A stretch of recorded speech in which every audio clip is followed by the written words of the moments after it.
This week, we continue our ongoing examination of nautical incidents which defy conventional explanation. In this second episode, we expand the boundaries of our investigation beyond the phenomenon of ghost ships. Join us as we delve into yet more unexplained maritime occurrences, tragic events which would send the crews of the vessels involved down to Davy Jones' locker.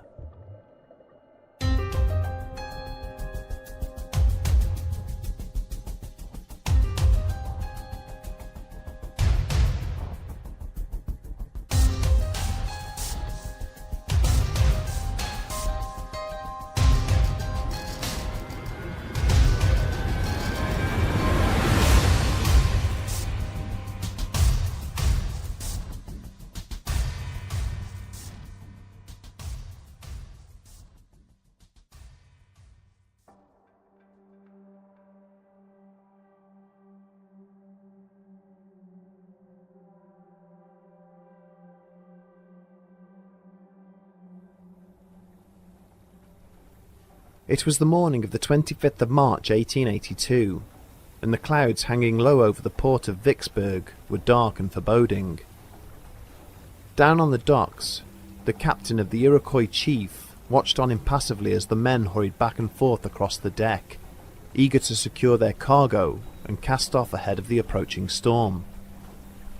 They were an experienced crew, most of whom had spent the bulk of their lives travelling up and down the Mississippi River and her tributaries, giving him complete faith that they would achieve the task before the coming downpour. The unexpected blast of a ship's horn suddenly shook him from his thoughts, and as he looked up, he saw another ship passing by, heading out of port. The captain smiled and cheerfully waved back as the other vessel pulled away, towing 5 heavily laden barges behind her. It was the SS Iron Mountain, a fellow paddle steamer, which they regularly encountered whilst traversing the river. From the looks of things, she was carrying cotton and molasses on this trip, most likely as far upriver as Pittsburgh. Within the hour, his own ship was ready to depart, casting off and following northwards. They had hardly cleared the port when the expected rainfall came in, hammering down and drastically reducing visibility. As a precaution, orders were issued for the engine speed to be halved and the number of lookouts doubled. Mercifully, the river traffic that afternoon was light, but a short time into the journey, there was a sharp cry of alarm from the bow. The captain instinctively ordered the engine room to stop the engines, before hurrying forwards through the driving rain to ascertain the issue. As he neared the lookouts, he suddenly saw a pair of dark shapes flowing downriver along the starboard side of his ship. He immediately recognized them as the barges he had seen being towed behind the Iron Mountain. Both were now loose and drifting in circles, as the swirling current propelled them further downstream. Barely had he reached the 2 crew members standing at the ship's bow before 2 more barges materialized, one of which bounced harmlessly off the chief's hull before continuing on its way. Assuming something serious must have befallen the other vessel, the captain ordered the rest of the crew up onto the deck, equipped with ropes and poles. As the paddle steamer slowly laboured upriver, its horn repeatedly sounded, and the crew bellowed offers of help and assistance into the veil of the torrential downpour. A short distance upstream, not far from where the river joined Lake Providence, the ship encountered the 5th barge, held fast along the riverbank by a fallen tree. As the Iroquois chief slowly manoeuvred alongside the stricken vessel, the crew gasped in horror as they caught sight of a female body, trapped by the fast-flowing current against the side of the boat. It soon became clear that there was no significant damage to the barge itself, although the rope that had been used to secure it appeared to have been severed rather than frayed. The dead woman's clothing identified her as a stewardess, and she would be the only member of the Iron Mountain's 55 crew to be found that day. Once the matter had been reported to the authorities, naval divers were deployed along the river, but no wreckage was to be found, despite the significant size of the ship which had disappeared. It would not be until several months later that any trace of the Iron Mountain was uncovered in circumstances that raised far more questions than answers.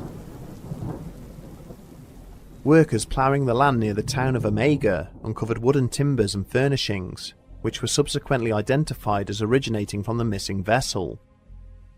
How these remains had come to be buried in a field situated so far away from the river defied explanation, as did the whereabouts of the rest of the steamer. It was as if a mighty force had come down from on high and plucked the helpless ship right out of the water. Some commentators believe that this is exactly what happened, citing the incident as one of the earliest cases of alien abduction. They hypothesized that an extraterrestrial technology removed the vessel and her crew from the river, hidden by the poor weather conditions, depositing minor wreckage further inland as they departed. A more rational explanation may lie in the geography of the Mississippi River itself. Prone to heavy flooding in poor weather, some believe that the steamer suffered a catastrophic accident of some kind, breaking into smaller debris.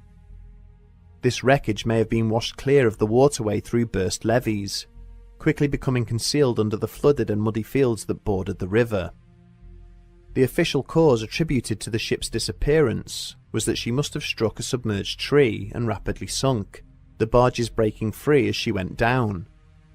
This should, however, have resulted in her wreckage remaining largely intact, making it easy to locate.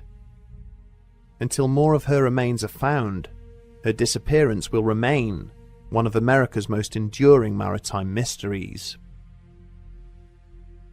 In the same year that the Iron Mountain disappeared, further along the eastern seaboard in the shipyards of Philadelphia, construction was finally completed on the latest passenger ship commissioned by the Red D shipping line.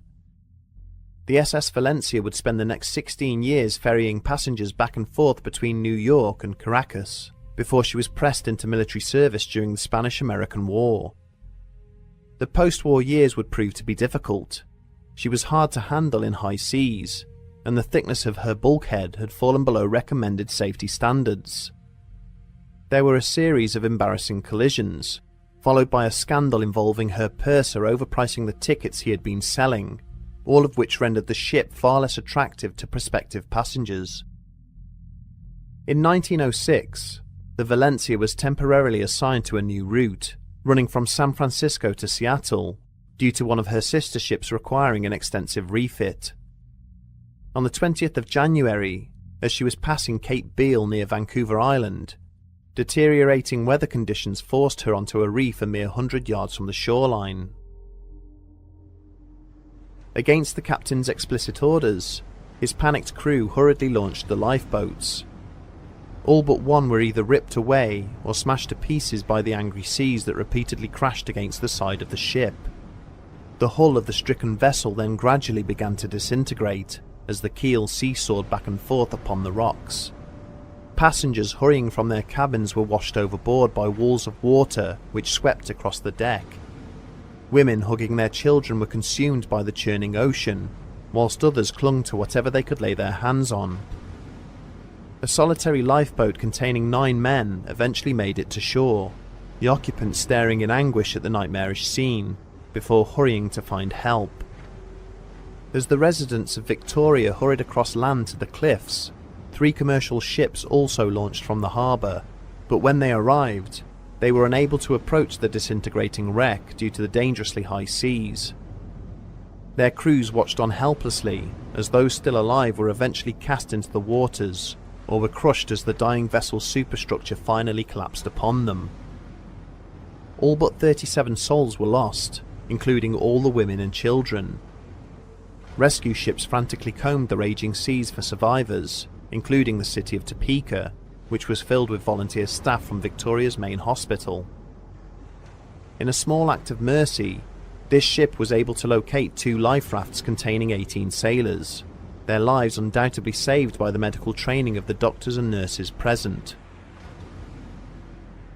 It was whilst the rescuers were returning to port the next morning that the first mysterious incident associated with the disaster was reported. As the rescue ship approached Victoria, it slowed to inform another passing vessel about the survivors, when a number of the crew suddenly cried out in horror and alarm. In the thick black smoke pouring out of the steamer's funnel, the outline of the SS Valencia was clearly depicted, before slowly fading away into the morning breeze. In the weeks and months that followed, the harbour master in Victoria received a number of reports from other ships arriving at the port that they had sighted an ocean liner in difficulty not far from the city. Some of the captains making these allegations described seeing a ship which resembled the Valencia struggling to make headway through the rough seas before disappearing beneath the waves. Other witnesses described seeing a doomed vessel breaking apart on the rocks, tiny figures helplessly clinging to her structure. When they tried to approach in order to render assistance, the ship and survivors promptly vanished, leaving the rescuers bewildered. Stories told by local fishermen were even more lurid. Several described how at night, lifeboats from the Valencia rode up and down the coastline, oars being pulled by the bloated and waterlogged corpses of her long-dead crew. 6 months after the incident, a native hunter claimed to have located a lifeboat trapped in a sea cave not far from Pachina Bay. He described how the cave was filled with seawater, but that the entrance was obstructed by a sizable fallen boulder. Inside, he had seen the small boat drifting in a circular motion on the water, with 8 skeletons lying inside it. Despite an extensive search, the authorities were subsequently unable to locate the cave. Bizarrely, one of the Valencia's lifeboats did eventually turn up, when it was found floating in the sea off Berkeley Sound in 1933.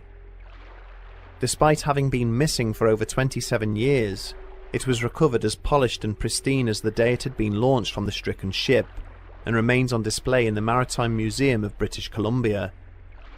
No explanation of how it endured for so long without becoming damaged or degraded by the elements has ever been offered. So what are we to make of the inexplicable events that occurred in the wake of this tragedy? Was the incident somehow anchored to the present day, doomed to play out again and again by the tortured spirits of those who died? Perhaps, but the emotional trauma of having witnessed such a senseless loss of life must have significantly affected the minds of those involved. This is likely what led to the image of the sunken ship being sighted aboard the city of Topeka. Reports of ghost ships and haunted lifeboats moving along the coast can be similarly explained, a product of overactive imaginations or even deliberate hoaxes. But the incidents involving the ship's lifeboats proved more troublesome to dismiss. In the chaos and confusion of the sinking, it is possible, even likely, that some of the lifeboats managed to drift free, perhaps even containing the bodies of the dead or dying. It's feasible that one may have been washed into a sea cave, where its occupants slowly wasted away until it eventually sank, still waiting to be found. Likewise, it is conceivable that one may have been trapped in a sheltered area, subsequently found and recovered, and later released out of a sense of guilt or a desire to perpetuate a hoax. Whilst difficult to explain, these occurrences do provide a means of revisiting the tale, keeping the tragedy alive in the public consciousness. The Great Lakes are some of the most hazardous maritime regions on the planet, and have claimed the lives of countless sailors throughout the ages. Ships have been navigating these 5 vast waterways since the 17th century, and it is estimated that the remains of as many as 25,000 lost vessels may languish on the muddy beds which lie beneath these seemingly endless tracts of water. It is the sheer geographical size of the area that makes it so deadly, the region possessing the ability to generate its own unpredictable weather systems. When storms sweep in from one of the lakes, they quickly grow in speed and intensity, with no geological features to absorb or impede their power. Boats caught out in these tempests have no available refuge or hiding place, with little prospect of assistance should they succumb to nature's fury. On the evening of the 5th of December 1927, the SS Kamloops was hurrying across Lake Superior, bound for Thunder Bay. Like many other local vessels of the time, the steamer was designed for quick runs of mixed cargo, her owners eager to complete as many deliveries as possible before the arrival of winter prevented any further access across the lakes. Unfortunately for the Kamloops, that evening saw the onset of a massive ice storm.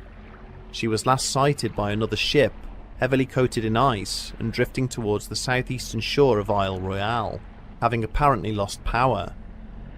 It would be another week before weather conditions eased sufficiently to allow a search to begin, an undertaking that would uncover nothing but misery. Initial attempts to locate the missing boat proved fruitless. It was not until 6 months later that fishermen discovered minor wreckage and the bodies of some of her crew, washed up on Isle Royale. Only 9 of the ship's complement had made it to the shore. With no available means of creating shelter or warmth, most had succumbed to hypothermia, whilst an unlucky few had fell victim to the island's wolf population. For years afterwards, there were reports of a phantom boat drifting through the area, half submerged and covered in ice, even during the summer months. Many ships and their crews claim to have witnessed the Kamloops, these alleged sightings persisting until the summer of 1977. The missing shipwreck was eventually found northeast of Isle Royale, lying on her side under 260 feet of water, her cargo spread out on the lakebed around her. As with many wrecks of the Great Lakes, the Kamloops quickly became a focal point for the international diving community, and it was at this point that stories of a unique and terrifying phenomenon began to circulate.